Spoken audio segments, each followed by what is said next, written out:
And a TGIF, everyone. Welcome into the First Call podcast. He's Jeff Siegel. I'm Jeremy Plonk from First Bet and Express Bet. The first Breeders' Cup wager guide is live and ready for you to access. Be sure to check that out at first.com/guide. Jeff's in there. I'm in there. The whole gang of handicappers as we look at all 14 races. And as we hit closing weekend this week at Santa Anita and at Keeneland, there's a lot of Breeders' Cup news going on as well, Jeff. Yeah, there's lots of things happening, and sometimes it's good news, and sometimes it's not good news. Today we have more not good news to talk about. Idiomatic, defending champ, is not going to be running. She's been retired. Came up a little bit of lameness this morning, and she's done enough anyway. So she will not be competing in the Breeders' Cup Distaff. And for Diana, first thing we learned few weeks back is that Idiomatic wasn't going to run.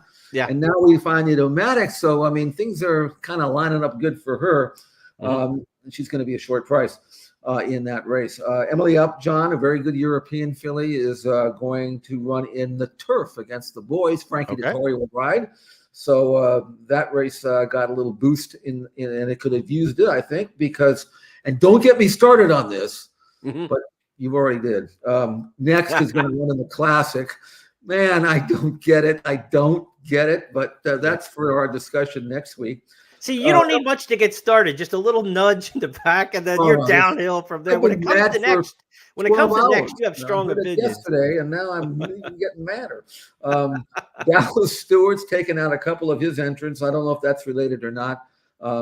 Smoking Wicked out of the juvenile turf sprint. He was also eligible, and then Dapper Moon out of the juveniles. We lost that one as well. So, and then we got some workouts to talk about, including one, Jeremy, that I thought was rather noteworthy. Well, one of the most impressive winners of the Keeneland meet was the Breeders' Futurity winner, and East Avenue is going to be one of the favorites for the Breeders' Cup Juvenile. He was working this morning at Churchill Downs under the lights for trainer Brendan Walsh. What a meet at Keeneland Walsh is having right now. To the outside here in the workout, he's working in company with his stablemate Sansiro. Sansiro to the inside in the white cap is an allowance winner. He's won 2 of his last 3, including a Churchill win in September. Tyler Gaffleone, regular rider for East Avenue, aboard to the outside. Declan Carroll to the inside. Jeff, let's talk East Avenue, what you're seeing in the work and his prospects moving towards the juvenile. Well, it's important to remember this is not a race. This is a workout that obviously was choreographed to have these two colts work together. Don't try to beat the other one. There's no money on the line here. Just want to get a good steady breeze. And you can see how easily East Avenue is going on the outside. This is what I would call under wraps. Now, the other on the rail is going easily as well. This is what they wanted, to stay head to head. You don't need a whole lot now, really, when you think about what this colt's been doing and what needs to be done. You don't need to hone on him or anything like that. He's dead fit. I thought it was a good work, just what they wanted. I think he's spot on. He's going to be my favorite in the Breeders' Cup Juvenile. Any knock, you might say? You'd like to see him gallop out past that horse with a little more vigor. He's only had the 2 career starts, the 6 furlong race at Ellis, but then he was able to make that giant leap from a 6 furlong maiden special to get the mile and a 16th there in the Breeders' Futurity at Keeneland. That was the 16th pole finish line. They'll go all the way to the wire at Del Mar, but as we've talked many times, it's not all that far to the wire at Del Mar when you turn one of the shortest stretch runs in America. By the way, you mentioned the gallop out, which was a good observation, but we don't know what was told, what was the plan. I mean, I don't even think they wanted him to gallop out that much this close to the race. So I think that probably was by design, but he was certainly capable of going much faster, was never allowed to do anything. And I think that the easy gallop was probably part of the plan.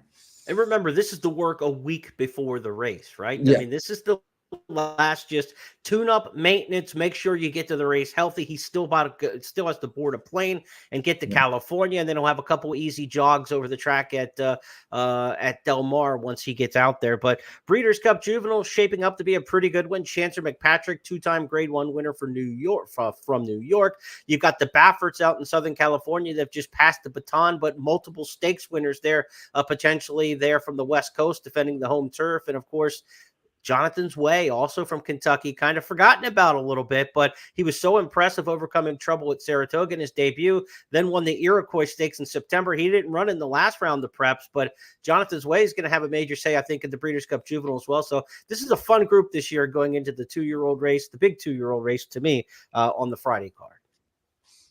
Let's talk about our handicapping here on the podcast as we get set for weekend stakes. That's what we do each and every Friday here on the First Call podcast. Jeff and I give you 8 stakes from around the country to handicap and give you our thoughts on those races. Here is the schedule for the benefit of those of you on our audio channels.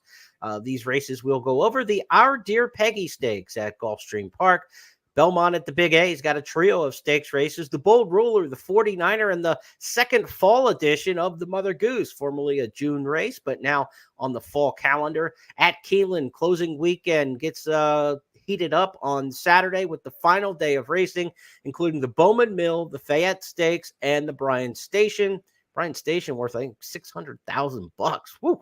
And then the Santa Anita feature is the Twilight Derby, often run around Breeders' Cup and on the Breeders' Cup Day undercards.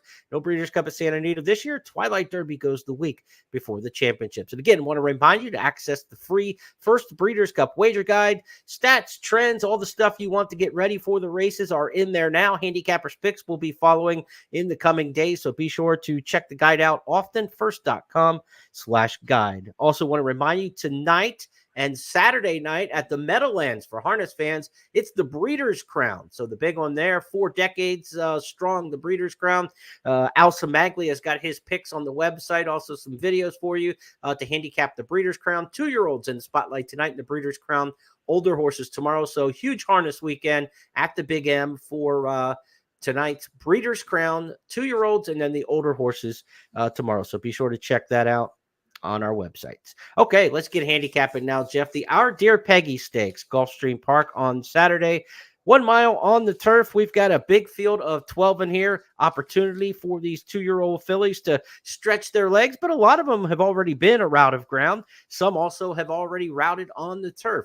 Are you looking for a horse who's got some experience in the game or one that's kind of looking to do something new in here? I'm looking for the fastest horse in the race. And we either way, and that could be Ramsey Pond. This is a filly that I don't know if I'd ever trust Kentucky Downs form. You're a little bit closer to that than I am. So I just popped on the tape, and I'm saying now that's a runner. And unless you can talk me off of a Ramsey Pond, I think that's the one that's going to win right back and hopefully develop into a real nice kind of racehorse. Well, if you're looking at Kentucky Downs form, you got to kind of look at what's around it, right? I mean, if a horse just has a bad effort at Kentucky Downs and ran well everywhere else, they didn't let Kentucky Downs draw a line through it. If the race just pops off the page at Kentucky Downs and they never ran anything close to that prior, then maybe you're a little more concerned about it. But a good debut at Gulfstream Park on the turf for Ramsey Pond indicated this one with the move timed right could be awfully good. And Ramsey Pond was strong last time out, September 11th at Kentucky Downs. Let's go back and take a look at that one. Party Queen, Ramsey Pond on the outside, now goes on by. Less is Best is finishing fast on the outside with 3/16 of a mile to run. Then it's Mambo Queen down the center, but Ramsey Pond kicks away again. Ramsey Pond with plenty left here, and Arad Ortiz and Ramsey Pond have run them off their feet. Winning it for fun here is Mambo Queen. Rallies for second over Less is Best. Taking that same theory, Jeff, the other way around, Unchained Elaine's a filly who ran pretty well at Gulfstream. She tried the turf at Kentucky Downs and ran poorly for Patrick Biancone. Now she's an American Pharoah who gets back on the turf at Gulfstream. Maybe she could bounce back in here at a nice price under Joe Bravo. Should get a good trip, speed to the inside on that turf course at Gulfstream. Never hurts. I think Unchained Elaine is one to look at underneath. Let's go 7-2 for the fans in the Our Dear Peggy Stakes. Let's move our tack to New York on Saturday, where the weather just continues to be unseasonably beautiful in the Northeast. Should have great conditions for racing at Belmont at the Big A on Saturday. We've got 3 stakes races for you coming up, handicapping. They go later in the card, beginning with race number 7, the Bold Ruler. Grade 3, 6-furlong sprint. Of course, Bold Ruler, the well-known sire of Secretariat. Bold Ruler stakes here drew a field of 7. Jeff, who do you like on top? This is a weird race. You get to sometimes in New York where you've got a sprint stakes with no speed in it, and which was always great if you can find one. Right. Not so great when you can't find any, because then all of a sudden now you're not quite capable of predicting with any degree of confidence the pace scenario on the race flow. I ended up picking Top Gunner here. This is an older horse. He's run 30 times, but he's coming off the good news, he's coming off a career top win. The bad news is, as is the case so many times, that number that he earned was at Parks, and horses always run career tops at Parks, and they never run back to it. So I don't know what to make of Top Gunner. Now, he's run well in New York. He's had a good year, first or second, 4 out of 7 starts. He's got enough tactical speed to lay fairly close, but in a race with no speed, he might actually be right up in or on the lead, or maybe close to it anyway. It shouldn't hurt him. And I always kind of default to Brad Cox anyway, who took this horse he claimed him for $62,500, 2 races back at Saratoga, ran him in a straight 100 grander at Parks. I don't know whether or not he had that race in mind when he claimed it, but whatever the case is, the best laid plans. Also, it was not only a first time of Brad Cox, first time Flavien Prat. So it all kind of added up to, we thought he would run a lot better, and he did. And I think if Top Gunner runs back to that race, which was in the 3rd week of September, if he can repeat that Parks race here, there's no reason why he can't win again. Now, at 8-5 on the morning line, there's probably not a lot of great value there, but still, he's an old pro who's good right now and maybe better than he'll ever be. And a former cheap claimer who's now in Brad Cox's barn, they have a tendency to get sharp and stay sharp. Yeah. I thought Scotland was going to run a little better in the Vosburg. We picked them. Both of us picked them. Yeah. Yeah. And so maybe because of the slop, the horse didn't run well in the Travers or the Pennsylvania Derby. Of course, those were longer races at 3, but they were also the only other times on off track. So maybe the wet track just didn't suit Scotland in there. It'll be a fast track on Saturday. They go from Junior Alvarado, who rides a lot of the big mod horses, back to Irad Ortiz, who rode this horse earlier in the spring. So Scotland's probably going to get bet and overbet maybe in this race on connections, reputation. But man, he should be better than this field, I would think. If I liked him in the Vosburg, I should like him in the Bold Ruler, but I'm a little, my issue with him untrusting, and I think we're going to get an underlay with Irad riding. There are 2 things about him. Number one, I was like you. I thought he'd run. He didn't have to win, but and he ran second, but he got trounced, and the number dropped considerably. And I'm not sure about 6 furlongs for him. He might be one of more comfortable 7/8, 1 turn mile, a little farther.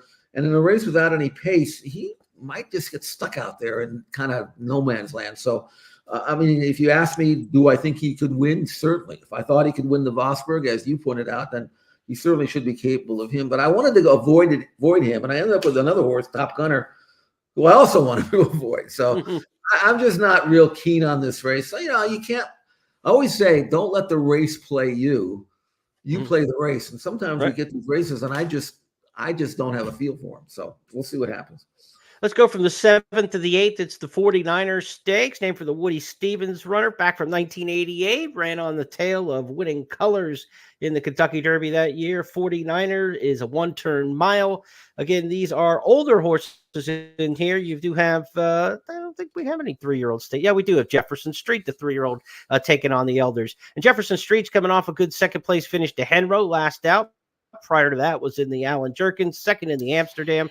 Bill Mott, Flavien Prat teaming up with this one. So I don't know where Junior Alvarado, what the situation is with Junior Alvarado. I've been so tied up with Keeneland and Breeders' Cup, but no Junior Alvarado on Saturday. So Flavien Prat, no worse for the wear there, picking up the mount on Jefferson Street. What do you make of that one?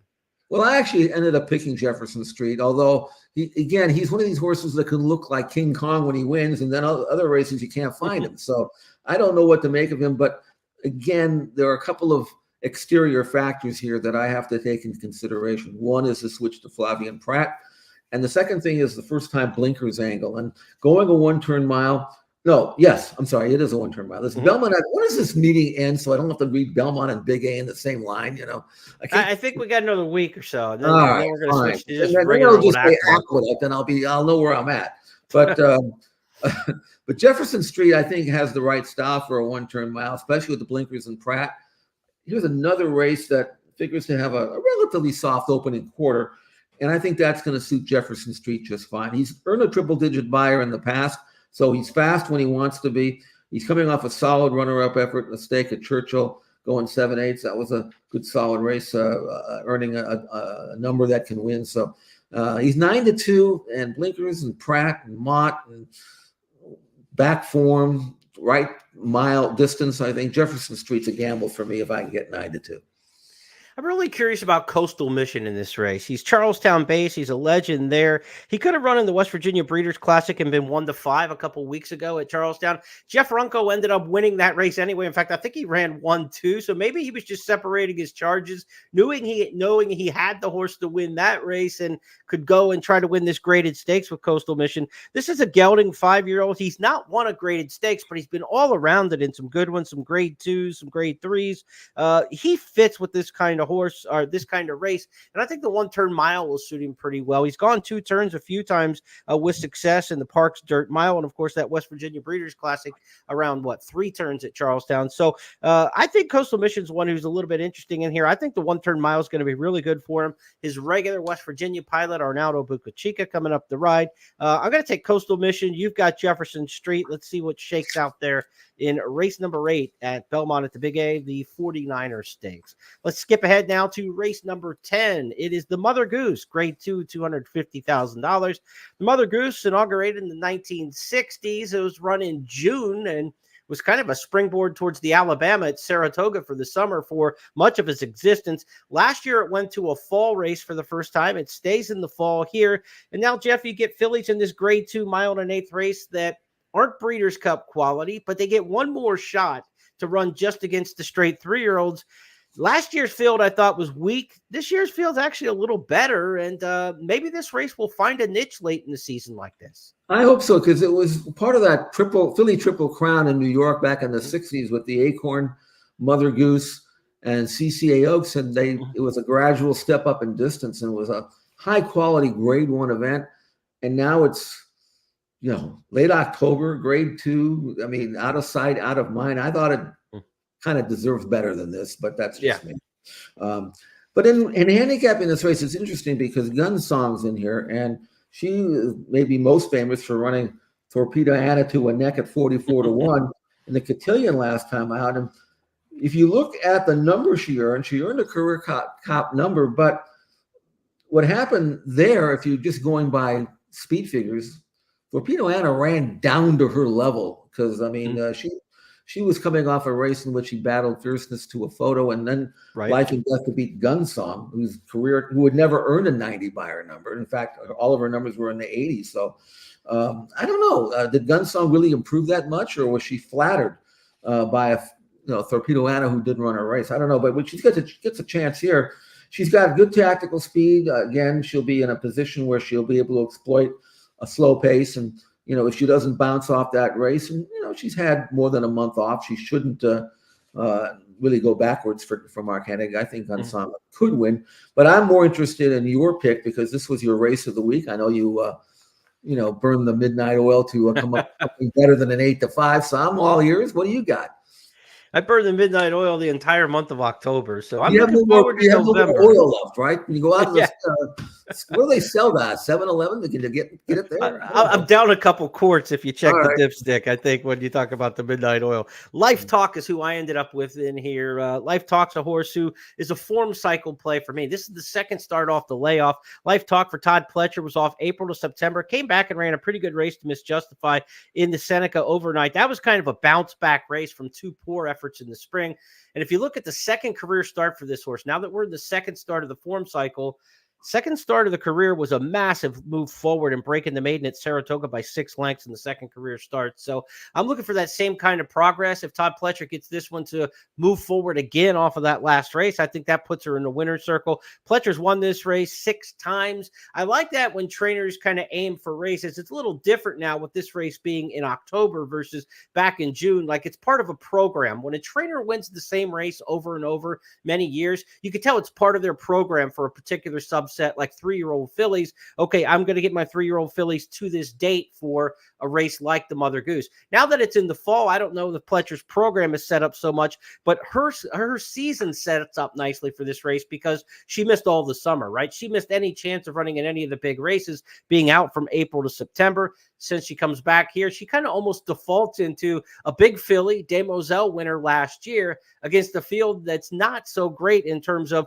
their accomplishments and their resumes. You do have Tarifa in here who's run some good races, but Tarifa just kind of proved in the cotillion when running third and behind Gunsong that she's not up to the task probably to run in the Breeders' Cup. Brad Cox doesn't have Idiomatic now. Maybe he wishes he had the roof of the Breeders' Cup, but it's a little too late for that. So now they're in the consolation prize, if you will, in running in the Mother Goose. So Tarifa, Gunsong, I respect them, but if their connections were taking the aggressive approach, they'd be in the Breeders' Cup with these kind of fillies. They're taking the admission that we're not Breeders' Cup quality. So I'm going to take one who's moving the right direction to me in Life Talk. But you mentioned the cotillion, taking the filly, the big filly Torpedo Anna to the wire. Let's go back, check out the second and third place finishers in that race from Parks because they'll be rematched on Saturday. Keep an eye on Gunsong and Tarifa in here behind the champ. Torpedo Anna, Tarifa, she's in third. They go around the far turn in the cotillion, a quarter mile left to go. Mystic Lake has led all of the way, but now she has some company coming. Gunsong up to confront her, and Gunsong sticks her nose in front. Torpedo Anna swings to the outside, and the Grizzly now begins to roar. Gunsong has the lead. Torpedo Anna on the outside. Tarifa, Gunsong game, but here comes Torpedo Anna. A 16th left to go. Torpedo Anna, the Grizzly has the heart of a lion. Torpedo Anna gets the win, a narrow victory over a very game Gunsong in the cotillion. I want to call that a measured neck in there or head. I don't know there. You watch that back, and I mean, it gives you a decent vibe on Gunsong for this race, Mother Goose, obviously. But man, I don't know. Torpedo Anna I don't know about that as she moves forward. I mean, like you said, though, when we talk about the distaff, you mentioned at the top of the show with Adair Manor out now, Idiomatic, the news that she has been retired today. It's gifting into the column of Torpedo Anna, but I don't know. She might be in the return aisle of that gift. I don't get a great No, I know what feel you're saying for even money shot. And she didn't get a good trip that day. She was boxed between horses most of the way. And I'm going to give her a little bit of a pass. I have not seen any of her works on video in the interim. Mm-hmm. I have read that she has looked really good, so that's a positive sign. Well, sure you did. Yeah. Right. No, I mean I don't mean by the written accounts never say my horse worked terrible. Yeah, right? I've heard that a couple of times. Every 10 years you might hear it. From a European trainer. Yeah. Oh, the Europeans, they don't hold back. No, I wish we had some of that with American Horsemen. Let's go to our stake schedule as we switch up here from Belmont to the Big A to Keeneland on Saturday. It'll be closing day at Keeneland. They've got a $19,000 pick six carryover on Friday, so we'll see if that carries into Saturday. Also want to mention big $156,000, I think it is, at Santa Anita carryover in the pick six for Friday's card. Jeff's got you handicapped for that one on the website, so be sure to check out his written blog there. But on Saturday at Keeneland, everything will go on the multi-race wagers on closing day. We're going to start things out with the Bowman Mill Stakes, 6 furlong sprint in here. A little bit of news from the Bowman Mill is Long Neck Paula will run in here. She was entered today in the Philly Stakes race along with White Sands. Long Neck Paula has scratched on Friday, so the assumption is she will be the one who runs on Saturday. That means White Sands, the other Wesley Ward filly in here, she's staying in the stakes race on Friday. So we will probably look at a scratch, obviously, of White Sands, and we'll have a field of 6 to go for the Bowman Mill, but expect Long Neck Paula to go in that one. John Velasquez named the ride. However, Johnny V also named the ride in New York. So we'll see where he ends up on Saturday. Could have a jockey change there for Long Neck Paula. Okay, Jeff, Bowman Mill Stakes. Let's talk about it in here. You've got Macho Music, the horse I picked on top in this spot. Coming back on 3 weeks rest for trainer Rowan Crichton. Nice winner. First time over the track here at Keeneland. This was a Gulfstream shipper who's just got speed. This horse is absolutely going to go barrel into the front with White Sands probably out of this race. It's not as quick early as you might think. Long Neck Paula certainly has a little bit of pace about her, but I think they've got to catch Macho Music in here. But I think one that you like could catch just about anything off her debut rally. I mean, looking at the form, Macho Music, it's funny. He's won his last 2 races by himself. McLean's Music colt, but they only gave 60,000 for him, the 2-year-old in training sale, which for a good McLean's Music, that's nothing. So he must have been turned down by the big boys. You know what I'm saying? Either because there was a confirmation defect, or maybe he had a vet situation. I don't know. But he's going to be lone speed here, and he's going to be tough to beat. Now, Mitty's Gritty, who was the X factor in the race, he won from stone dead last in his debut at Churchill. He didn't get much play. This is unusual to see a colt from this barn Brad Cox, who's solid with first-time starters, 6-1 and left at, and you wouldn't even have taken that at the half-mile pole because he broke slowly. He got the dirt kicked in his face. He looked like he was green. He was going nowhere. I mean, he was just – and it looked like the jock was going to just give him a race because it wasn't like – I mean, he just kind of sat on him. And he said, look, which is the right thing to do, by the way. I mean, get some education, get some dirt in his face, switch him off, see if he'll finish, experiment, because the race was lost at the start. Well, it wasn't lost. And I don't even know if the jock or Angeroon realized that, because Mitty's Gritty, when he was given his cue and when he got to the outside, away from that dirt, this horse, his colt finished like he was shot out of a cannon. Take a look for yourself at Churchill, but this was a very impressive debut win from way out of it in a race in which the speed, it got tired, but it didn't exactly collapse. So he was really flying 23 flat for the last quarter. Take a look at this, Jeremy, and tell me what you think. Yeah, dead last when we pick it up in the blue. Keep an eye on the back of the pack. Side perfect force. They roll off the turn. El Prestigio wide off the turn, but is up for the lead. Free Country giving way. Farther back, Putting Eagle trying to muster up a rally with Hitchcock and Ain't No Disco and Perfect Force. Final 16th. El Prestigio still clear. Clear by 4. Hitchcock, and here comes Mitty's Gritty on the far outside. Mitty's Gritty last earlier. First on the wire. That's what you call a closing sprinter. No doubt about that. And they're going to come back at 6 furlongs. It is tough to win from that far off the pace, but you can't think that was the plan to be that far off the pace. You've got to think they put some work in with Mitty's Gritty since that race September 12th to get a little bit better break. It's not the place you want to be at Keeneland coming from that far back on 6 furlongs, but I don't think it'll be that far back in this particular race. Second time out, the horse was in a 2-hole in a 12-horse field last time. A little bit more comfortable situation with likely a 6-horse field. So less things can go wrong in a 6-horse field going 6 furlongs than in that 12-horse field. So Mitty's Gritty's going to make them work for it. We'll take those two as Jeff and I's top selections in there. Macho Music and Mitty's Gritty in the Bowman Mill Stakes. We shift next to the Fayette. It's race number 8 on the card at Keeneland. Grade 2, mile and an 1/8 here, a little over a lap around the mile and a 16th oval there at Keeneland. We've got some horses in here. We're trying to get over the top in terms of their recent form. We've got horses like Trademark, 1 for their last 9, Tumba Rumba, 1 for the last 7, War Campaign, 1 for the last 11. Then you go out to Hit Show and you find a horse, Jeff, who's won 3 of his last 4. I mean, he's got the form over this field, and if he runs back to it, he's going to be tough.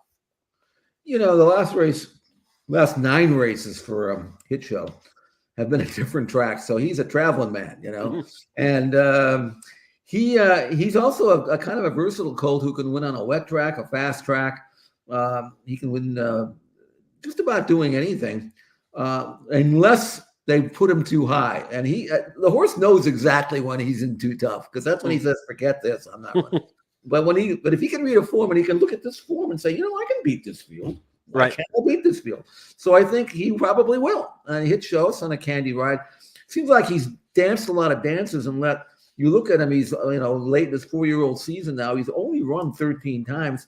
He's not some beat up old war horse. So there's a chance that he can still compete well. He's earned a career top number in the Lucas Classic, again over a wet track, but 99 buyer is going to win you a lot of graded stakes this day and age in the older division. And if he can maintain his form, which I'm hopeful he can, I think he can win again. Hit Show 2-1 on the morning line. He's been campaigned smartly. They've resisted the temptation to go try the Breeders' Cup Dirt Mile out of that Classic, Lucas Classic. And, you got the Clark Handicap at Churchill coming up in the fall. So you can go Fayette, Clark, avoid all the Breeders' Cup horses, and really have a nice end of the season with this one. Here's Hit Show winning last down in the slop in the Lucas Classic. Revs up, far outside fourth. Bullseye cut the corner fifth. Disarm with a lot of work to do. They're off the turn and heading for the eighth pole. Cook Creek trying to tough it out, but Hit Show's coming on from the outside. Warrior Johnny is green in behind. Disarm had to dive to the rail. Rattle and roll, final 16th. Hit Show's up for the lead. Cook Creek tries to fight with Hit Show. Is doing so. Cook Creek coming back on Hit Show, but Hit Show determined. We're both on Hit Show in here. If you're looking for an exact, I thought the 4 War Campaign, a horse who's been second 3 times in 5 starts at Keeneland, including in the Ben Ally in the spring, when just ran up against a tough customer that day.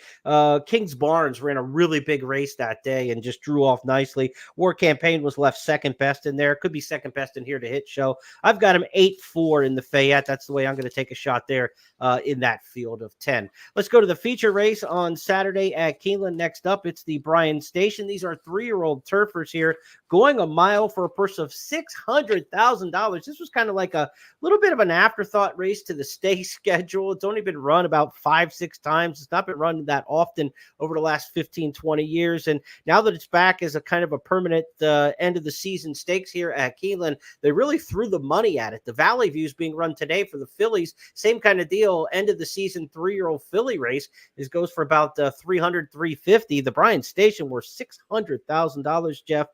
We've got a big field in here to run for that kind of money. Maybe Hollywood Derby horses for Del Mar coming up a little later in the year. You can stay on the grass with just the 3-year-olds in this division all the way pretty much till season's end. So how do you see the Bryan Station? For this kind of money, I'm surprised there's got to be some Euros out there that could come over for this. Yeah. But where's Charlie Appleby with a fistful of them? There are all kinds of things in the Breeders' Cup. I bet you if this race were run at Del Mar next week as an undercard race, they'd have 15 Euros in it. But look, I actually got some newfound respect for Trickery. He'd been winning a bunch of 3-year-old races and running well. Secretariat win at Colonial was good.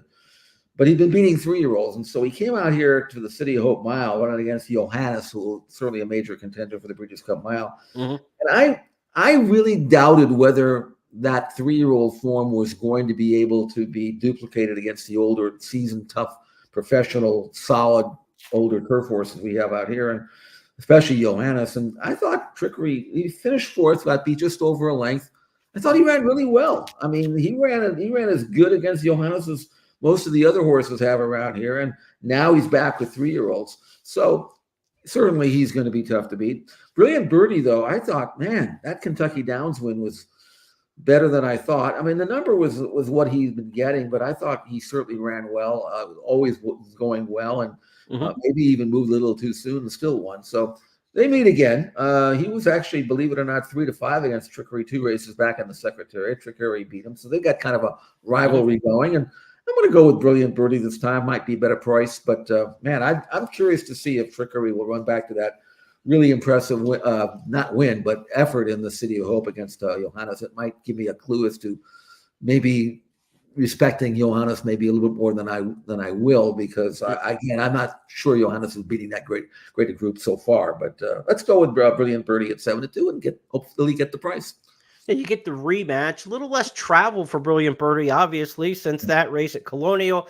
Came to Kentucky Downs, been staying in Kentucky the whole time for Trickery. You got the big move out to California, then back with the return trip. So maybe Brilliant Birdie turns the tables off the win last out in the Gunrunner Stakes for a Cherie DeVoe barn that's had a really nice fall meet here at Keeneland, especially with a couple nice stakes horses. Let's take a look at Brilliant Birdie last out at Kentucky Downs. Neat on the far outside. Now with 3/16 to go, Brilliant Birdie makes a run for the lead. Hershey on the inside, in a jam is right there. Neat is trying to close in too. It is now Brilliant Birdie, Hershey on the inside. Neat is third, Brilliant Birdie, Hershey, these two down to the wire. Brilliant Birdie is the winner. All those Klein family silks with that lime green. If you see a horse with Birdie in the name, just look for the lime green out there. You'll find them more often than not. I took a little bit of a crazy pedigree play in here. I mean, maybe not crazy in terms. I think we're going to get a good price, but the 12 Twirling Point is what I'm really interested in here. By Twirling Candy, but out of Kitten's Point. Kitten's Point was a filly who absolutely loved it at Keeneland for Grand Motion. She had this long bounding stride and got over the turf so incredibly well. I mean, she just gobbled up the ground. I'm looking at Twirling Point, hoping that she's a little bit of a hidden horse for course in this particular, or he's a hidden horse for course. He had a slow pace last time out going the mile in the Caesars in July. He's freshened up now. Couldn't make much of a rally behind 48-4, 12-4. If we get a little bit more pace, you got Frankie Dettori riding. I'm hoping that he likes the course half as much as his mama loved it here at Keeneland. So I'm going to take my shot in here with Twirling Point. 12 hole is absolutely no gift in a race like this for a horse who doesn't have necessarily a defined running style. Sometimes goes to the front, sometimes comes from off of it. Frankie Dettori is going to have decisions to make, but if I'm going to put the decisions in the hand of any turf jockey in the world, it's probably Frankie Dettori where it's best put, Jeff. Well, I tell you what, I'm going to give you a little bit of a heads up here. Twirling Point is also entered in the Twilight Derby. I don't know where he's at. I don't know if he's on a plane, if he's already gotten here, if he's not coming. But if he scratches in this race, you're not totally out of it, because you can bet him right back, or you can bet him in the Twilight Derby instead. So there you have it. You got two options there. Whichever race they decide to run him in, wherever he's going to be tomorrow, that may be that you can play. And I can tell you that he's got a better chance in the Twilight Derby than he is here. He's got an outside post here at Santa Anita, but there's only, I think, 7 in the race. And it's not that tough of a race, tell me. Yeah, maybe the 12 hole will send him packing. I should know that 24 hours before the race. So in the my apologies in the midst of everything that's going on. And I've outed myself of how much I've looked at the Twilight Derby, because I didn't realize he was cross-entered in that one. I was just going to leave the Twilight Derby up to you, Jeff. I was going to give you that like volleyball set and say, Jeff, tell us about the Twilight Derby. So let's act like the last 90 seconds didn't happen. And Jeff, tell us about the Twilight Derby. I didn't spend that much time on it either. So, no, only because I've seen these horses that run against each other. I mean, if this race, again, if it had been carted at Del Mar like next Saturday as an undercard race, it probably would have 10 euros in it. Mm-hmm. But the other thing is, the other race in Keeneland is it 600? Is that right? Yeah. This race is only 200, so I don't know what they're going to do. But I give Twilight Point a little bit of a look here. He actually ran well here at Santa Anita last winter, so he's a fit with these. I ended up going with Stay Hot, victimized badly in the Hollywood Derby by a lack of pace. Half in 50, 3/4 in 115. Tried to rally from last. Still ran second, beaten only a half length by Formidable Man, who's a pretty solid horse. Not perfect, but close to perfect. 3 out of 4 lifetime over the Santa Anita turf course. Again, not much pace in the race, but there's only 7 in here, or 6 maybe, and he should be within range. So I'm going to end up with Stay Hot. I made him at 3-1 only because this group takes turns usually, and they're hard to separate. I have Twilight Point on the line, the morning line at 6-1, Jeremy, which isn't 20-1, but you might consider 6-1 if he's here. Yeah, I like the horse a decent amount. This is a different kind of race and a different kind of course. You've got Stay Hot, though, who has absolutely no trouble here at Santa Anita. We know all about that form. And like you mentioned last time, in the Del Mar Derby, just didn't have enough pace, but he made an admirable run for second. For home, Sketchy on the inside, Goldfoot right there second. Formidable Man in the pink colours coming ominously on the outside. Formidable Man coming to tackle. A Teat Line is still in with a shot. Stay Hot joins the fray on the extreme outside. They come for home now. Formidable Man on the outside. Stay Hot coming home gamely. Formidable Man, Stay Hot finishing powerfully. Formidable Man to win it. Formidable Man won it. Stay Hot was second. Letitlan finished up in third. Behind that came Goldfoot and Sketchy. Looking for Stay Hot to get hot in the Twilight Derby. Jeff's top pick in there. Again, we want to remind you, check out the First Breeders' Cup Wager Guide by going to first.com/guide. Jeff, that's going to wrap up our podcast for today and our 8 stakes that we handicap. A lot of Breeders' Cup news going on. You and I've got a lot of work to do handicapping Breeders' Cup races over the weekend. We still have closing day Saturday at Keeneland, and you've got a lot in Southern California going on, right? It's closing weekend at Santa Anita, so it'll be mandatory payouts on Sunday. But today, big pick six carryover, 150,000 plus for Santa Anita. Tell the fans about what you're putting together for the weekend for Santa Anita. Gave a full, not a full card, but a full pick six analysis, which is almost a full card. 6 races out of the 8. The last 6 will be pick six races today at Santa Anita. So analysis of that with a double carryover. So that's exciting. We've got those selections and analysis where they always are, expressbet.com. Also, you can get it at santanita.com and xbtv.com. So take advantage of that. It's free.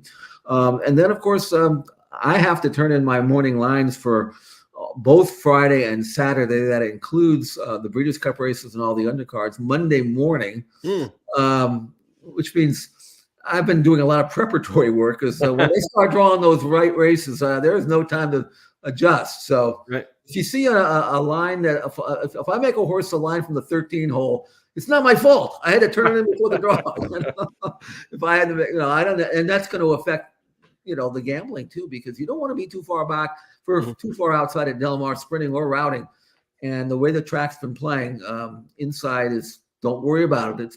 It's where you want to be. So hopefully whoever I like ends up getting a good draw. So that'll be released on Monday with the draw, and then we'll have our show on Tuesday, Jeremy. We'll have a lot of, not prop bets. I wouldn't call it that way, but long shots and bettable favorites, bettable long shots and beatable favorites. We'll tackle that end of it on our It's Official show on Tuesday and get you all set up for the weekend. All right, so next week's programming, Tuesday, It's Official. Jeff and I will take a Breeders' Cup slant to our 5 hot topics.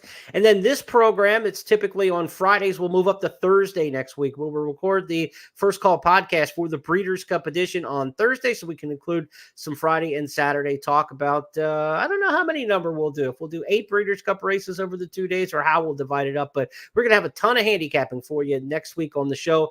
Be on the lookout for it beginning on Thursday afternoon. We'll have it for you on Breeders' Cup week. So on behalf of Jeff Siegel and everybody with First Bet and Express Bet, have a great weekend. Enjoy that big carryover today at Santa Anita and the closing weekend at the Great Race Place and at Keeneland as well. And we'll talk to you through a big weekend on Tuesday.